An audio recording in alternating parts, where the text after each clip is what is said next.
அப்பா பணக்காரங்கிற ஒரே காரணத்தினால நோகாம நேரா முதலாளி சீட்ல உக்காந்த உனக்கே இவ்வளவு திமிர் இருக்கே.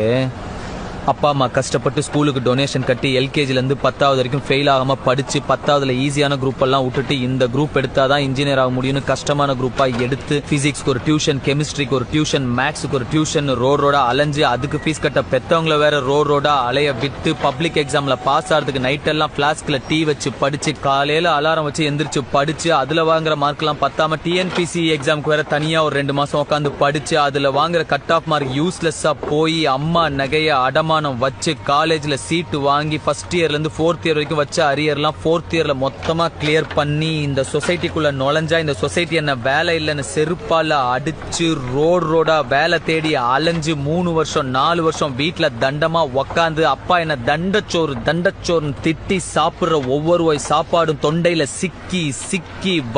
வலிச்சு இறங்கி எவனோ ஒரு புண்ணியவான் கடைசியில ஒரு நல்ல மனுஷன் எனக்கு வேலை கொடுத்து அதையும் புடிங்க நினைக்கிற உன்ன மாதிரி ஒரு புறம்போக்கெல்லாம் சமாளிச்சு இன்னைக்கு முன்னாடி நின்னு பேசிக்கிட்டு இருக்கிற வேலையில்லா பட்டதாரி எனக்கு எவ்வளவு திமிரா இருக்கும்.